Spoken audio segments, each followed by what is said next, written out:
When I married Betty, I believed I had hit the jackpot. She was everything I ever wanted, beautiful, witty, and supportive. We were partners in every sense of the word, or so I thought. Together, we built a life that seemed straight out of a dream. At 35, I was the proud founder of a successful tech company. Betty played the role of the perfect wife, and our daughter, Lily, brought us endless joy. But in hindsight, perfection can be a dangerous illusion. For months, subtle changes in Betty's behavior gnawed at me. Late nights at work became frequent, and her phone was always in her hand, guarded like a precious secret. Her explanations came quickly, almost too quickly, as though she had rehearsed them. What unsettled me most was her growing closeness to my younger brother, Ryan. At first, I dismissed it as harmless family camaraderie, but the private jokes and lingering glances between them began to feel like an unspoken conversation meant to exclude me. The turning point came during Lily's birthday party, a day that should have been filled with joy. Instead, I stumbled upon a hushed conversation between my parents in the kitchen. My mother's tone carried a mix of guilt and unease as she spoke about secrets that couldn't remain hidden. My father's response was grave, and the mention of Lily's name made my stomach tighten. The weight of their words hit me like a blow. Ryan was Lily's biological father. In that moment, the world I thought I knew disintegrated. Betty's betrayal was staggering enough, but to discover that it involved my own brother was a cruelty I couldn't comprehend. And my parents, who had always been my moral compass, had known the truth and chosen silence. That night, I retreated to my office, my sanctuary, and stared at a family photo on my desk. Anger bubbled beneath the surface, but it was heartbreak that left me motionless. The betrayal wasn't just personal. It was an intricate web spun by the people I trusted most. They had turned my life into a lie. For now, I said nothing. If they wanted to maintain the facade, I would let them, but I refused to remain a passive participant in their charade. If betrayal was the game, I intended to play it on my terms.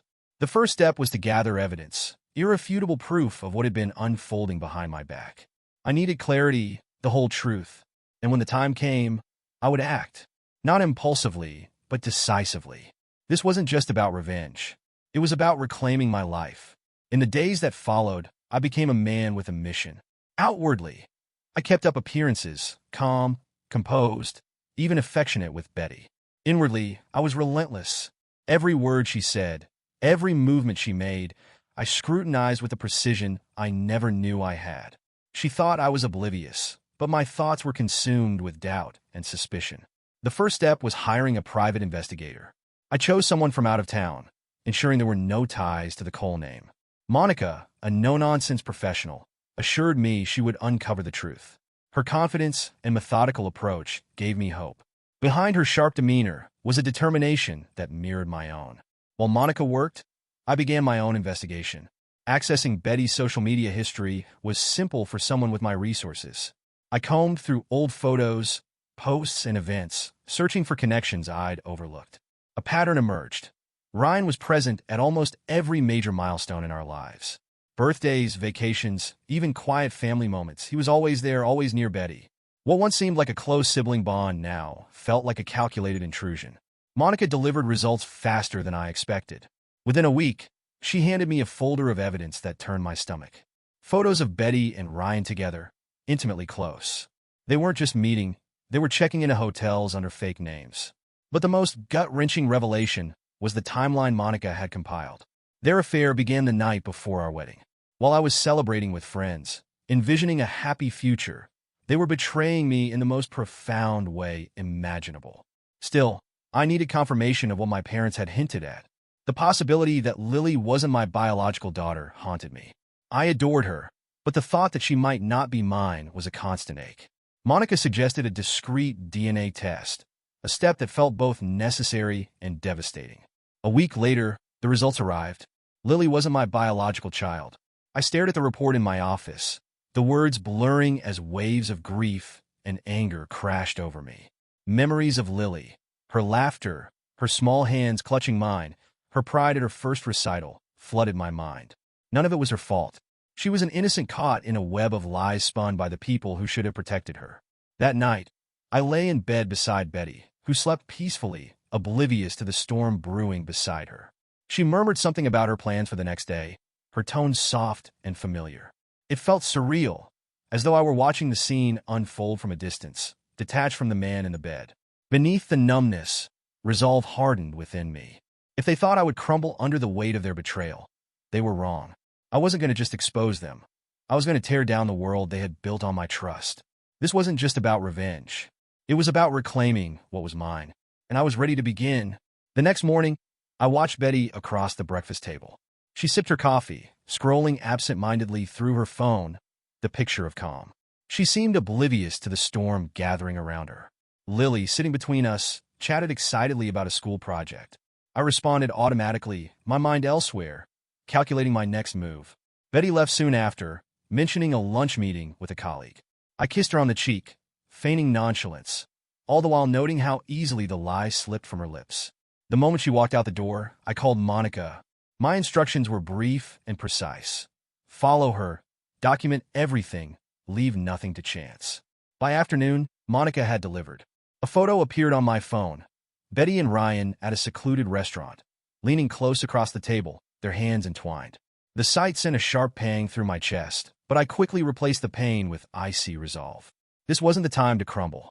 The betrayal went beyond just the two of them. My parents had played their part as well. Margaret and Charles, pillars of our family, had known for years about the affair and Lily's true paternity. Instead of confronting the truth, they'd chosen silence, even going so far as to pay Betty hush money. Their priority had been the family's reputation, not their son's trust. That evening, under the pretense of delivering papers for their accountant, I visited my parents. They greeted me warmly, their smiles as familiar as they were hollow. We exchanged pleasantries in the living room, but my patience wore thin. Finally, I broke the silence. My voice was steady, controlled. I demanded answers. Why they had kept the truth from me. Why they had chosen lies over loyalty. Their expressions shifted. My father looked weary, rubbing his temples, while my mother paled, struggling to maintain her composure. They tried to justify their actions, claiming they had done it for the family, to protect me from the fallout. Their words only deepened my anger. Protecting me? They had let me build a life on lies, raising a child who wasn't mine, all while enabling Betty and Ryan's betrayal. I didn't wait to hear more. Their excuses felt hollow, meaningless. Leaving their house, I felt a mix of fury and grief, my chest tight as I gripped the steering wheel on the drive home. The realization that the very people I had always relied on had been complicit in my pain was almost unbearable. When I returned, Betty was already in bed, scrolling through her phone. She didn't seem to notice the tension in the air, her demeanor as casual as ever. She made an offhand comment about my quietness. I gave a neutral response, masking the storm beneath my surface. She returned to her phone, oblivious to the unraveling of her carefully constructed life. I retreated to my office, where plans began to take shape. The confrontation would come, but not yet. I needed more than anger. I needed evidence, leverage, and a clear strategy. This wasn't just about exposing their lies. It was about ensuring that every one of them faced the full weight of the consequences. The reckoning had only just begun. The days crept by, each one testing my patience. Betty continued her double life, wearing her serene mask as though nothing was amiss. Ryan still walked into family gatherings with his usual confidence, unbothered by the chaos he had wrought. My parents maintained their polished composure, as if years of deception hadn't eroded the foundation of our family. But I wasn't the same Joseph anymore. Behind the scenes, I was unraveling the web they had spun, one thread at a time. Securing my position was my first priority. My company, the culmination of years of hard work, needed to be protected. I met with Greg, my lawyer and trusted friend, to finalize the legal measures I had put in place years ago. Activating the infidelity clause in the prenuptial agreement would ensure Betty couldn't touch what she hadn't earned. Greg reviewed the documents with meticulous care, his professionalism reassuring. His warning about potential backlash didn't faze me. Betty had already taken everything that mattered. She wouldn't take what remained. Next, I turned my attention to Ryan. Confronting him outright would have been satisfying, but it wasn't enough. I wanted evidence that would leave no room for denials or excuses. Monica, as always, delivered. The photos and financial records she uncovered painted a damning picture. Ryan had been funneling money into a hidden account, some of which funded his secret meetings with Betty. It was almost poetic, his betrayal extending not just to me, but to the family that had supported him. As I studied the evidence, a dark satisfaction simmered. He had taken from us to destroy us. Now, I would ensure his actions consumed him instead. The most difficult confrontation, however, was with Lily. She was my heart, the one innocent in all of this. No matter what the truth revealed, she would always be my daughter in every way that mattered. But she deserved honesty, even if it hurt. One evening, while Betty was out, I sat Lily down in the living room. She was cheerful, her youthful innocence a painful reminder of all I stood to lose. I struggled to find the right words, knowing there was no way to soften the blow. I told her that I loved her, that nothing would ever change that. Then, carefully, I explained the truth about her parentage. Her reaction shattered me. Confusion and disbelief turned to hurt, her eyes welling with tears as she pulled away from me.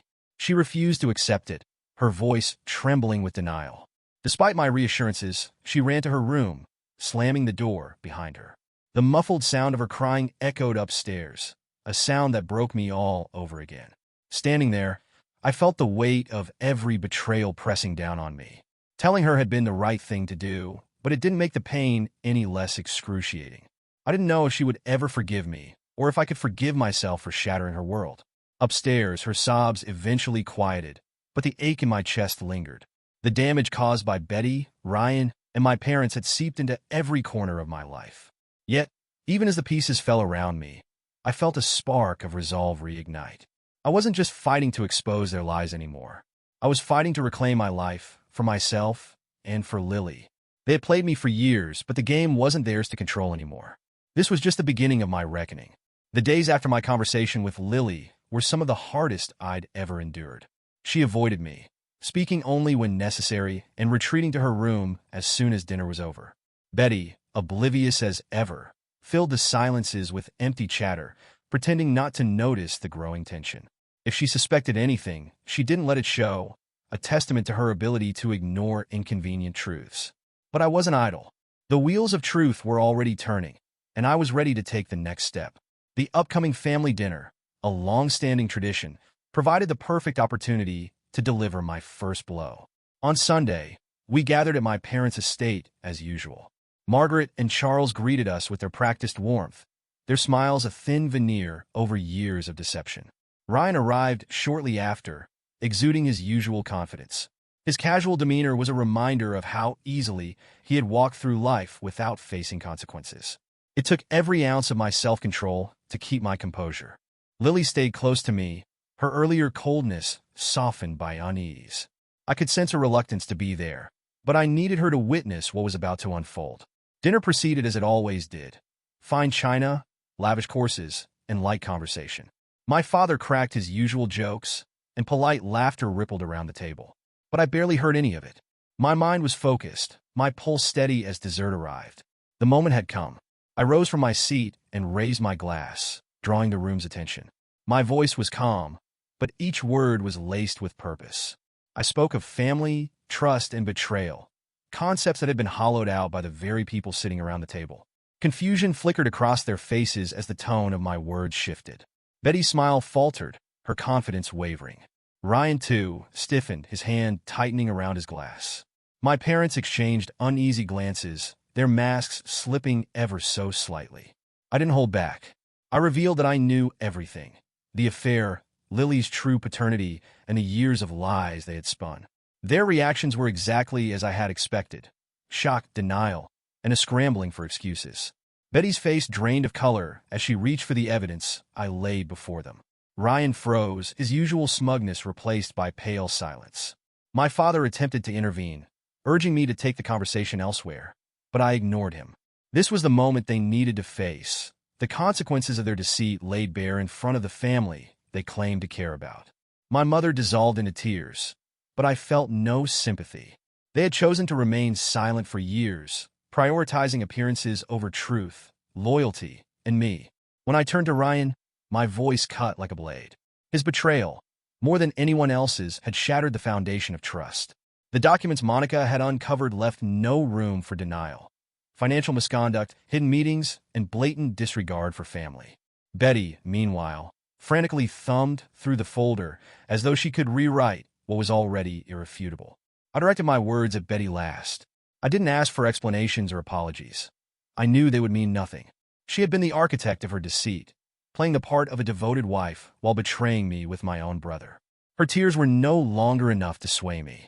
Lily, silent until now, suddenly rose to her feet, her voice breaking as she begged me to stop.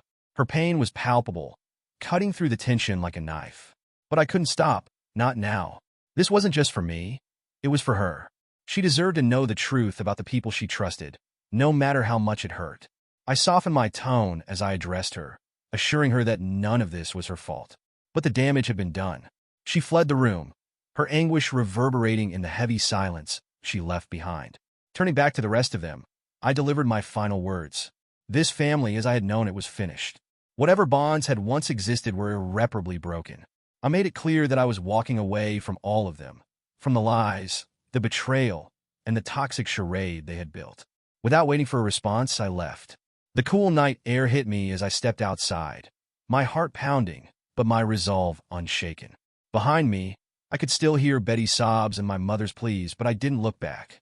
This was only the beginning. The fallout was coming, and none of them would escape unscathed. Leaving the family dinner felt like escaping a burning building, destruction behind me, but I was still standing. The drive home passed in a blur. Betty hadn't followed, and I hadn't expected her to. She was likely still at my parents' house, trying to salvage what she could of her image. Ryan wouldn't be much comfort. People like him rarely offered more than empty words. Back home, I sat in the living room, the silence oppressive. Lily's face when she begged me to stop replayed in my mind, her pain cutting deeper than any betrayal. She was the only innocent in all of this, yet she bore the heaviest burden. I wanted to shield her, but I didn't know how.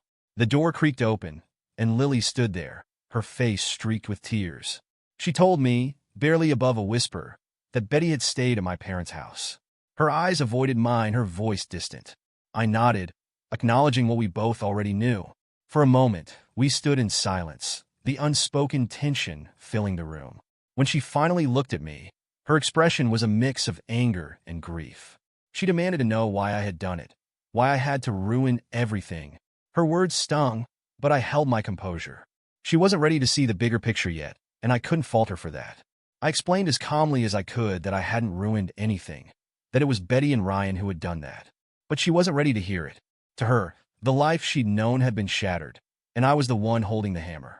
She retreated to her room, leaving me alone in the heavy silence once again. I reminded myself that she needed time to process, to grieve, and to come to terms with the truth. I could only hope that she would eventually see I was trying to protect her from further harm. The next morning, Betty returned. Her car pulled into the driveway, and she entered the house without knocking.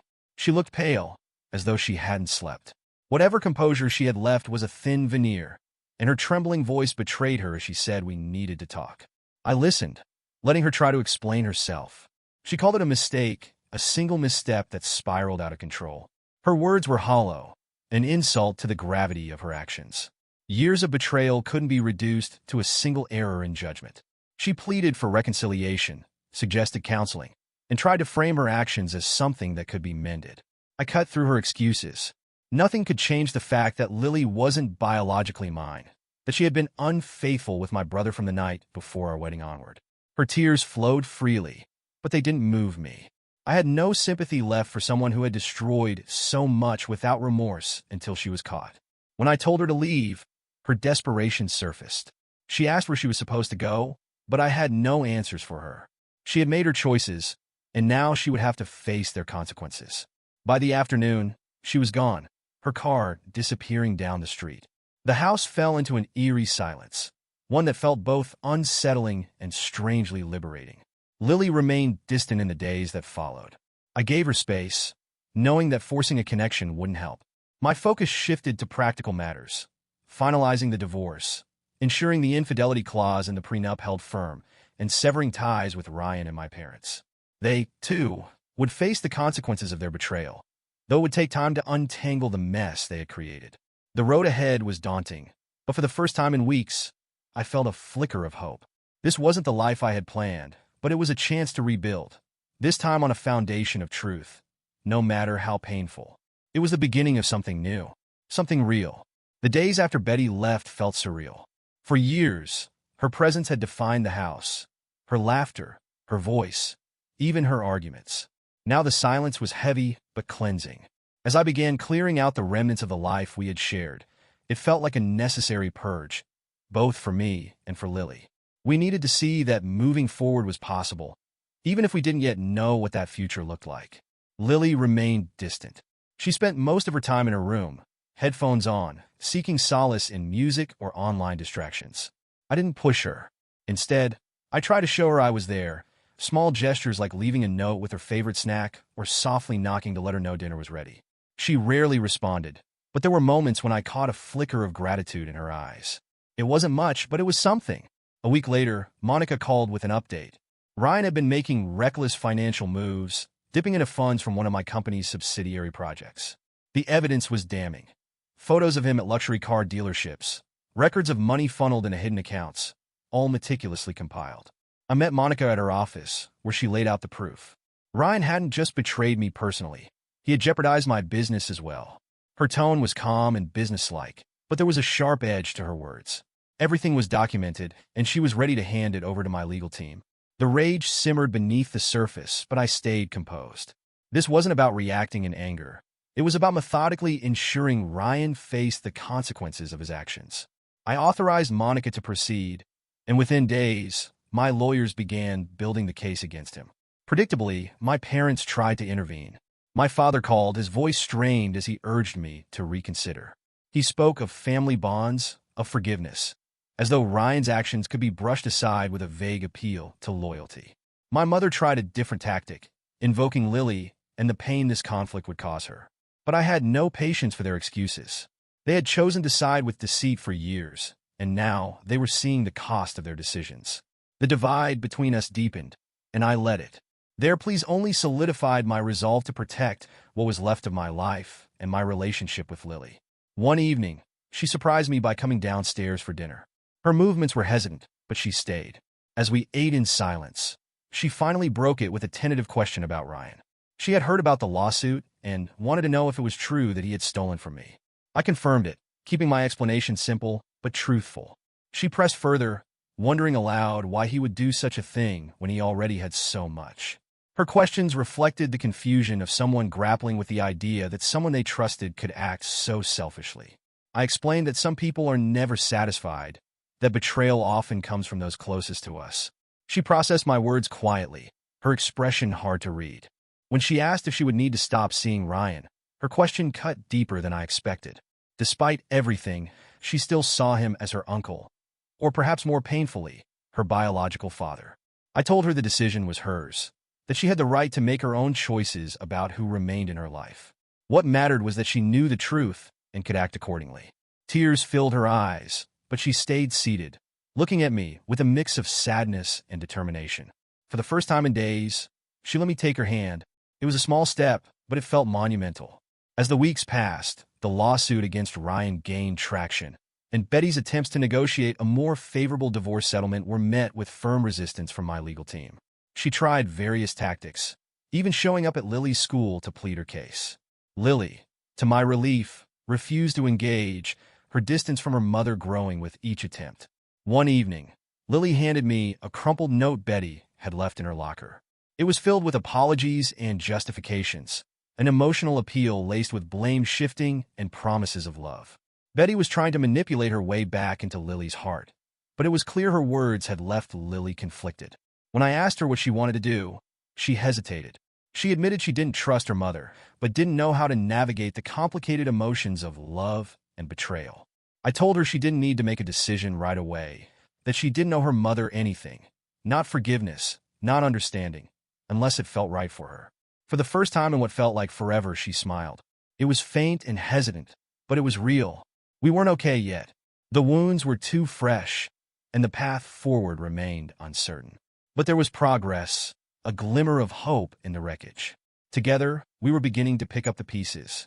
As the legal battles unfolded, life settled into an uneasy rhythm. Lily was slowly beginning to warm up to me. There were quiet moments, watching a movie together, sharing a simple meal, where the tension eased, even if only briefly. Betty's absence left a void, but it also brought a clarity that hadn't existed in years. The case against Ryan gained momentum. My lawyers had filed formal complaints for embezzlement and fraud, and the evidence Monica had gathered was airtight. Ryan, predictably, tried to wriggle out of the consequences. One afternoon, I received a call from him. His voice was strained, almost desperate, as he asked to meet. I hesitated, tempted to hang up, but curiosity got the better of me. Agreeing to meet felt more like an opportunity to see him squirm than to resolve anything. When he arrived at my office the next day, he looked nothing like the confident man I used to know. His suit was rumpled, and the usual bravado was gone. He fumbled for words, attempting an apology, but it rang hollow. His excuses and claims of regret only deepened my disdain. He wanted to fix things, not for the family, but for himself, to salvage the shreds of his reputation. I made it clear there was no path to redemption. He had betrayed me too deeply, too thoroughly, for too long. Cutting ties wasn't just an emotional decision. It was a necessity. I told him I wanted him out of my life and Lily's, that he would have to face the wreckage he had created without my help. His attempts to argue were met with cold finality. The meeting ended with him leaving in silence, and as the door closed behind him, I felt an unexpected sense of relief. Letting go of the burden of Ryan wasn't just freeing, it was essential. That evening, I sat down with Lily. It was time to address the questions I knew were weighing on her. She admitted it was overwhelming, the revelations about the people she had trusted. I reassured her that my priority was protecting her and being honest, even if the truth was painful. When she asked about Ryan's regret, I explained that while he might feel sorry, remorse alone couldn't undo the damage. The lies and betrayals weren't so easily erased. Her next question caught me off guard, whether I hated Ryan.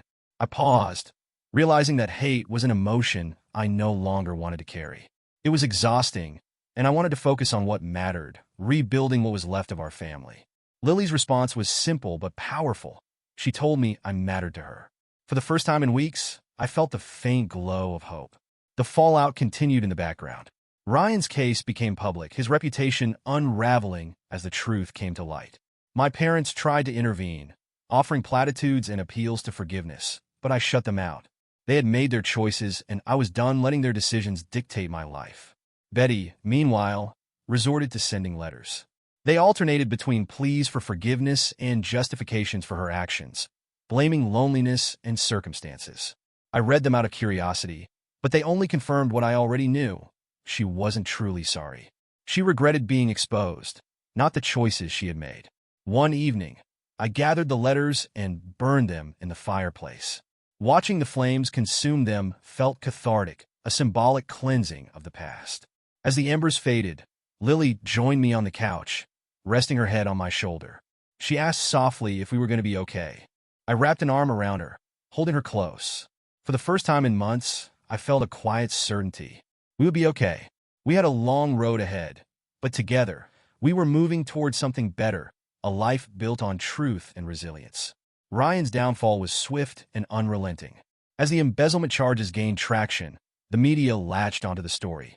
The Cole name, once synonymous with prestige, became a magnet for scandal. Reporters camped outside my office, hungry for statements, while whispers spread through business circles. I kept my head down, navigating the storm as best as I could. Ryan tried to defend himself, predictably casting himself as a victim. Through his lawyer, he claimed the funds were mismanaged rather than stolen, painting a picture of incompetence rather than malice. But the evidence Monica had gathered left no room for ambiguity. His carefully curated image was crumbling, and I felt a grim satisfaction watching it happen. Betty wasn't spared either. Details of her affair with Ryan leaked, likely by Ryan himself in a desperate attempt to deflect attention, and she became the target of brutal online attacks. While I didn't revel in her humiliation, I couldn't summon much pity either. She had built her life on lies, and now it was collapsing around her. At home, I focused on shielding Lily from the fallout. I limited her access to social media and worked with her school to ensure she was protected from unnecessary scrutiny. Despite my efforts, she couldn't avoid overhearing the news or picking up on whispers from classmates. One evening, while setting aside her homework, she asked why Ryan's actions mattered to so many people. To her, it seemed like a private issue blown out of proportion. I explained as simply as I could, highlighting how trust and responsibility carried weight in the world Ryan had chosen to operate in. His actions weren't just personal betrayals. They were breaches of public and financial trust. She seemed to grasp the complexity, though her concern was still rooted in the personal. She asked if Ryan might go to jail, and I told her that if he did, it would be the result of his own choices. It was a hard truth, but she absorbed it with a quiet resilience that made me proud. Meanwhile, my parents were in full damage control mode. Their calls came frequently, voicemails urging me to find a way to preserve the family name. I ignored them all. Their concern wasn't for me or Lily. It was for their reputation. Eventually, they showed up at my office, unannounced. When my secretary informed me of their arrival, I debated sending them away, but decided to hear them out. They entered, their faces marked with worry, and launched into their usual appeals. My father spoke of legacy and family unity, while my mother expressed alarm at the damage being done to the Cole name. They framed their concern as something noble, but I saw through it. This wasn't about family. It was about appearances. I cut through their excuses, making it clear that I had no interest in preserving a legacy built on lies. Their complicity in Ryan's betrayal was unforgivable, and their pleas only deepened the chasm between us. When they tried to shift the blame or minimize their role, I shut them down. This wasn't a negotiation. It was a declaration. I told them I was done with their games and their false pretenses. When they left, their silence was as heavy as the door closing behind them, but I felt lighter. Severing ties was painful, but liberating. That evening, I shared the confrontation with Lily. She listened carefully, her expression thoughtful. When she asked if we would be seeing my parents again, I told her the truth. Not for now. Their choices had caused too much harm, and until they were willing to take responsibility, distance was necessary. She surprised me by agreeing. She expressed a quiet acceptance, even saying she thought we didn't need them. Her words, simple yet profound, reminded me of what truly mattered. We didn't need them. We had each other, and that was enough. With my ties to Ryan and my parents severed, life began to stabilize. The wounds from their betrayals hadn't healed, but Lily and I were finding a new rhythm. The house, once a constant reminder of deceit, began to feel like a sanctuary. I worked to make it a place where trust could flourish, a foundation we could rebuild together. Betty, unsurprisingly, tried to reinsert herself into our lives. Her emails and voicemails were a repetitive cycle of apologies and justifications. I ignored them. Her words carried no weight anymore, just empty attempts to cling to a life she had destroyed.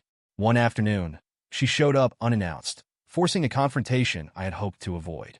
When I opened the door, I stepped outside to ensure Lily wouldn't overhear. Betty looked distraught, her composure slipping as she pleaded for a chance to explain. Her panic surfaced when I told her the divorce was already in motion and that the infidelity clause in our prenup would ensure she left with only what was stipulated. She accused me of leaving her with nothing, but I reminded her that she had made these choices. The consequences were her own. Her voice softened as she brought up Lily, asking how this would affect her relationship with her daughter. I told her it would be Lily's choice whether or not to maintain contact. Betty nodded, her shoulders slumping as the reality sank in. When she finally left, I watched from the window as she hesitated by her car before driving away. There was no satisfaction in the moment, only the quiet relief of closure. In the weeks that followed, Lily and I focused on each other. We found comfort in shared routines, long walks, cooking meals, or simply sitting together and talking. She had questions about everything: Ryan, Betty, and the life we'd lost.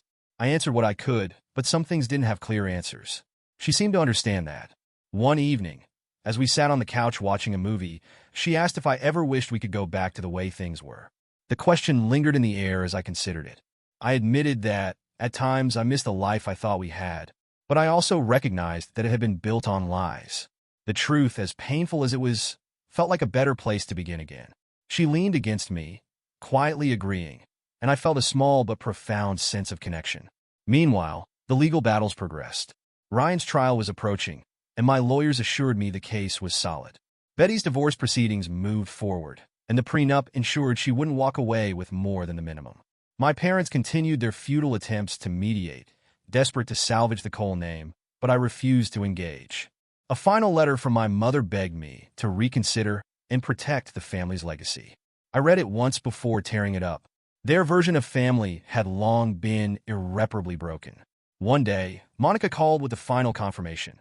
The DNA results conclusively showed Ryan as Lily's biological father. Though expected, the report still felt like a blow. Yet as I stared at the document, I reminded myself that biology didn't define our bond. Lily was mine in every way that mattered. That evening, I shared the news with her. I braced for her anger or grief, but instead, she hugged me tightly, telling me I was still her dad. Her calm acceptance brought tears to my eyes, a reminder of her resilience and the strength of our connection. A week later, I made a decision. I filed to have our last names legally changed, not just mine but Lily's as well. The Cole name, tarnished by betrayal, no longer represented who we were. This would be a fresh start, free from the weight of the past. When I told Lily, her face lit up with a small but genuine smile. She liked the idea and saw it as a symbol of our new beginning. As we hugged, I felt a quiet sense of hope. It wouldn't be easy, but we were moving forward. Together, we were building something new, something honest, strong, and unshakable. The name change felt like a rebirth, a shedding of the weight tied to the Cole name. The paperwork took weeks, but when it was finalized, it was as if a new chapter had begun. Joseph Carrington and Lily Carrington, a name that symbolized resilience and new beginnings. It was a small change in the grand scheme of things, but for us, it meant everything. Betty didn't take it well. Upon receiving the notification, she called, her tone a mixture of indignation and frustration. She demanded to know why I had changed Lily's name without consulting her, claiming it was a decision she had the right to be involved in. I reminded her that the choices she had made over the years forfeited that right. This was about giving Lily a fresh start, free from the shadows of betrayal. After a pause, Betty muttered something about wanting Lily to be happy. I ended the conversation by suggesting she start by respecting Lily's new life and focusing on rebuilding herself. I didn't expect much to change. Meanwhile, Ryan's trial was fast approaching, and the media continued to swarm around the scandal. Every headline further tarnished the Cole name, dragging my parents' carefully constructed reputation into the mud. Their attempts to regain control of the narrative only added fuel to the fire, and I watched from the sidelines, detached from the chaos. Thankfully, Lily remained insulated from most of it. Her school friends supported her, and her teachers created a safe environment. I became a regular presence at her school events and conferences, ensuring she saw me as a constant source of stability. At home, our bond deepened. We shared small but meaningful moments, talking, laughing, and quietly building a new foundation. One evening, as we cleaned up after dinner, Lily mentioned she liked the name Carrington.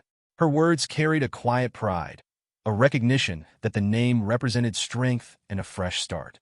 I agreed, telling her it suited us, and her smile in response felt like a glimpse of genuine happiness, a rare and cherished moment. As the trial drew nearer, Ryan made one final attempt to reach me. He sent a letter filled with pleas for forgiveness, framing himself as a victim of circumstance. It reeked of self-pity rather than genuine remorse. I read it once, set it aside, and moved on. His fate was no longer my concern. The trial itself was swift.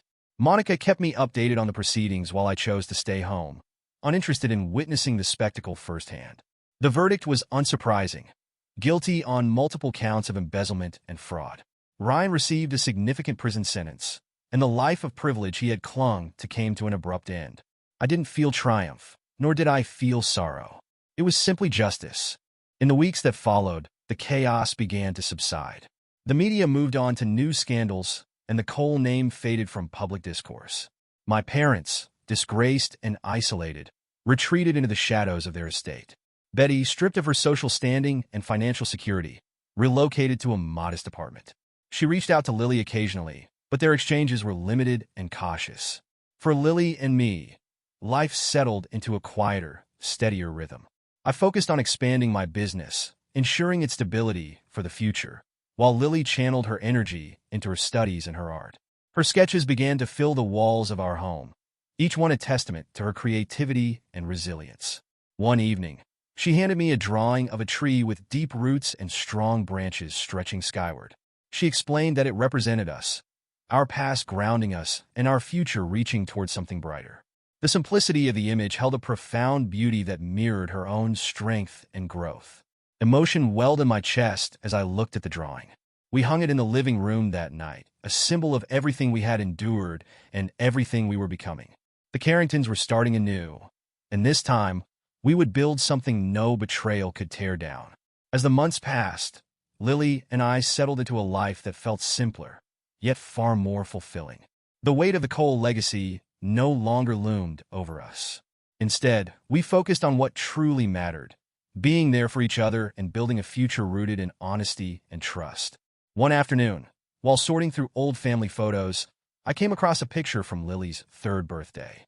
She was perched on my shoulders, her arms raised in triumph, her laughter practically audible through the image. Betty stood beside us, smiling warmly, a smile that, at the time, I had believed was genuine. Now, the photo carried an unmistakable shadow, the betrayal hidden behind her eyes clear to me. I set the photo aside, unsure whether Lily would want to keep it. Her relationship with Betty remained distant but polite. They exchanged occasional texts, but the closeness they once shared was gone. Betty had tried to rebuild the connection, but Lily wasn't ready, or perhaps she had simply outgrown the need for it.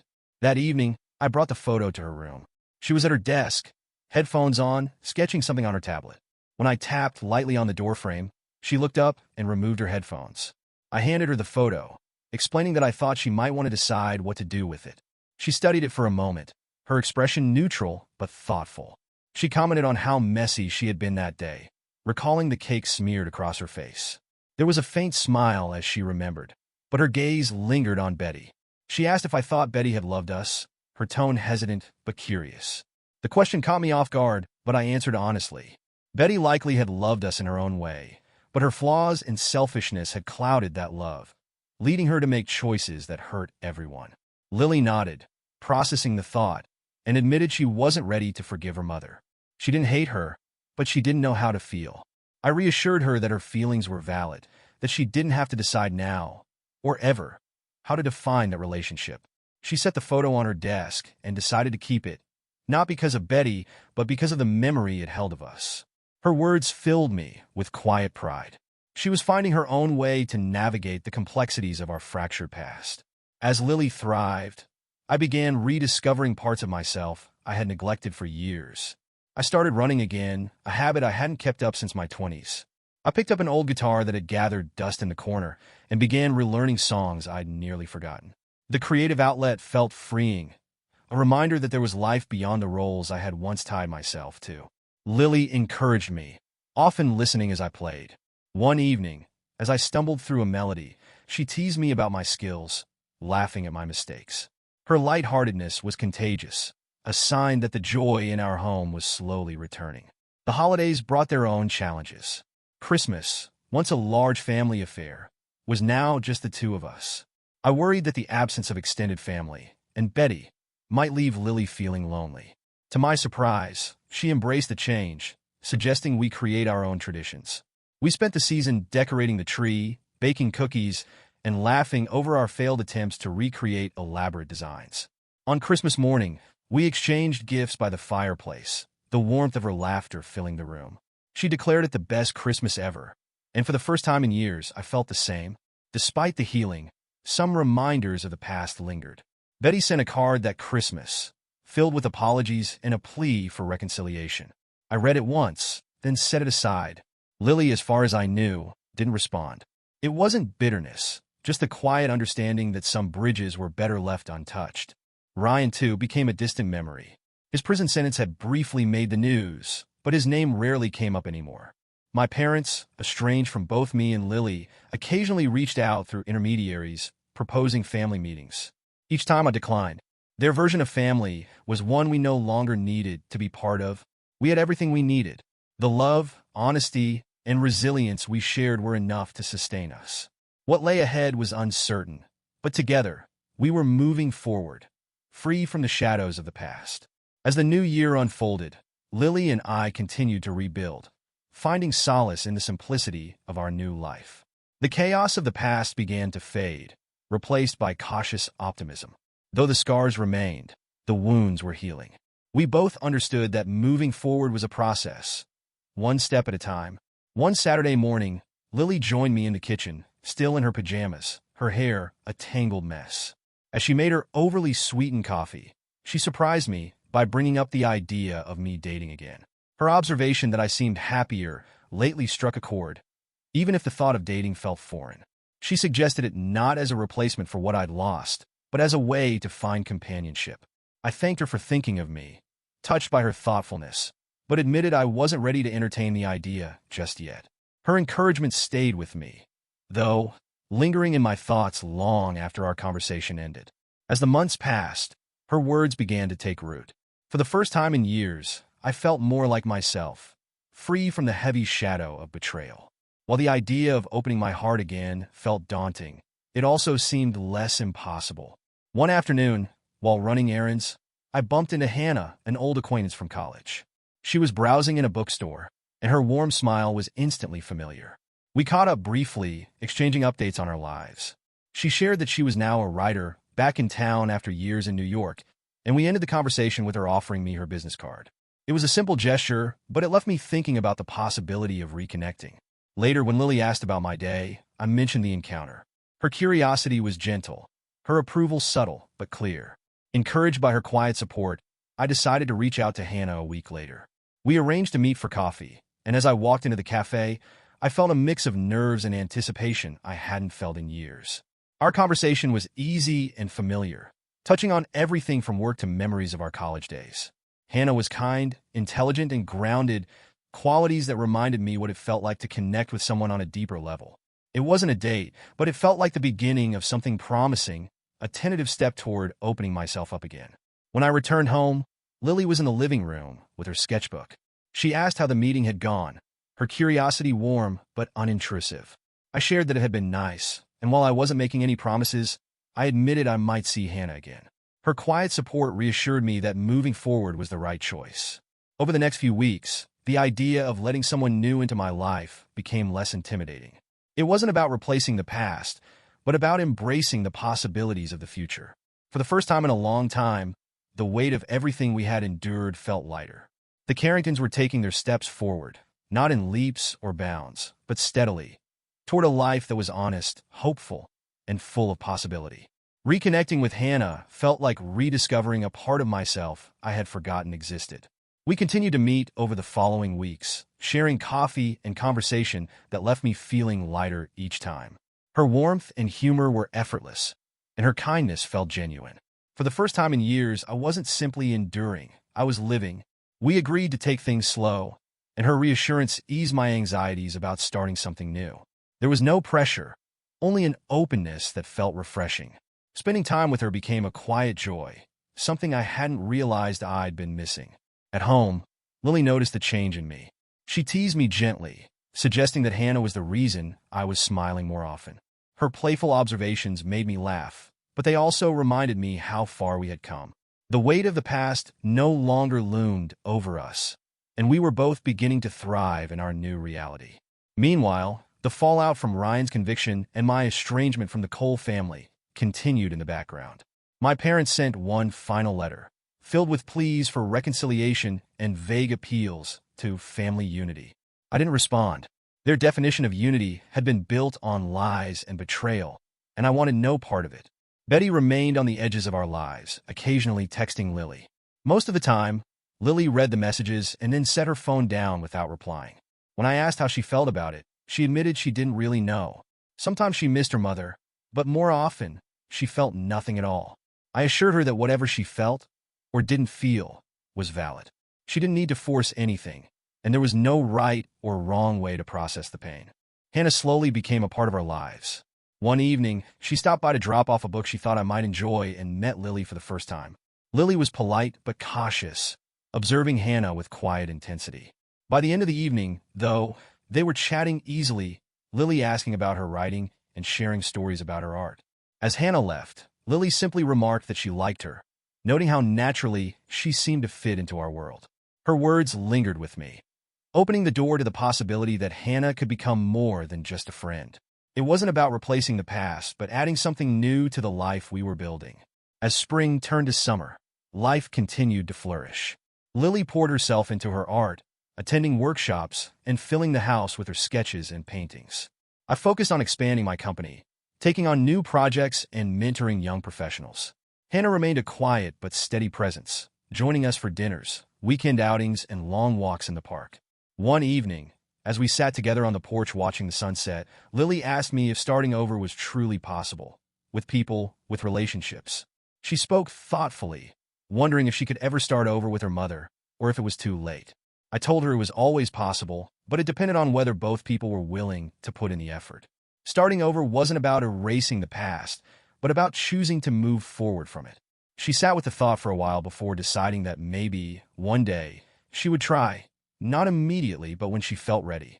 I assured her that whatever she decided, I would support her, and her quiet gratitude in response was a reminder of how far we had come.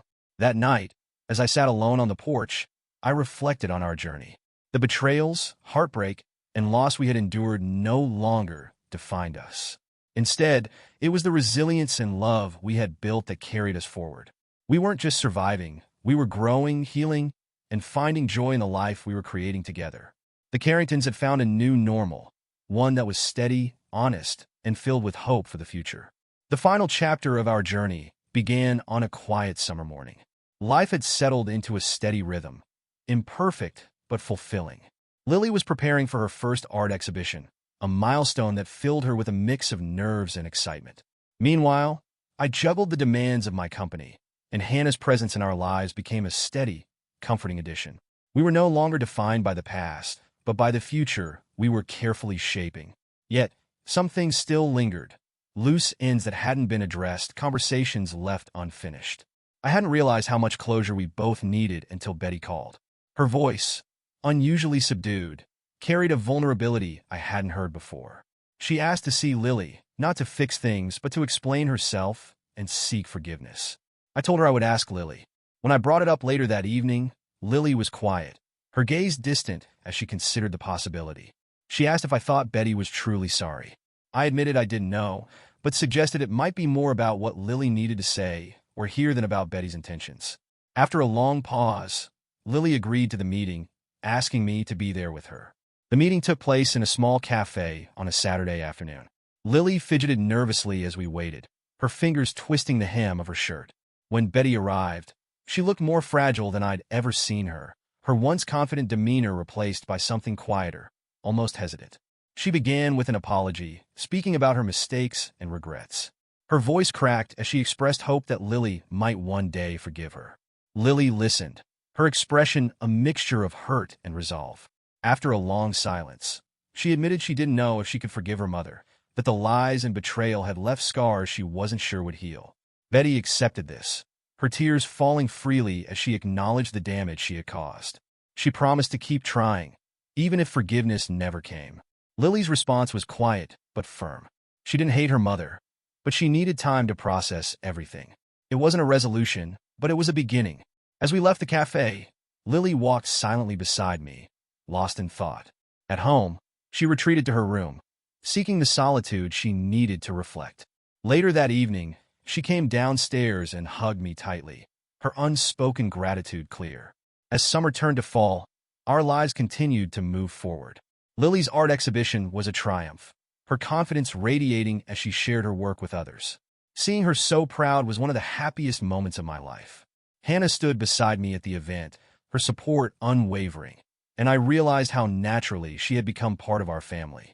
One crisp evening, as the leaves fell and the air grew cooler, Lily sat with me on the porch. She told me she was ready to forgive Betty, not for Betty's sake, but for her own. I told her how proud I was of her, knowing how much strength it took to reach that point. Her quiet smile was filled with the kind of peace I had long hoped she would find. In the months that followed, the pieces of our lives continued to fall into place. Betty remained on the edges, slowly rebuilding a tentative relationship with Lily.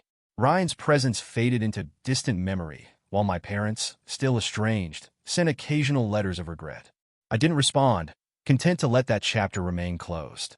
Hannah and I took our time exploring our relationship, finding something simpler and more honest than what I'd known before. For the first time in years, I allowed myself to imagine a future that included love again, not as a replacement for what I'd lost, but as something entirely new. One evening, as Lily and I sat by the fire, she handed me a sketch. It was a portrait of the two of us standing beneath a sprawling tree, its roots deep and its branches stretching skyward. She remarked softly that we were doing okay, her voice steady and sure. I smiled, overcome with gratitude and love, agreeing that we were. We weren't perfect, and we didn't need to be. What we had was enough. The Carringtons had weathered betrayal and heartbreak, but had emerged stronger, united by resilience and love. Together, we were building a life rooted in truth, ready to embrace whatever the future held.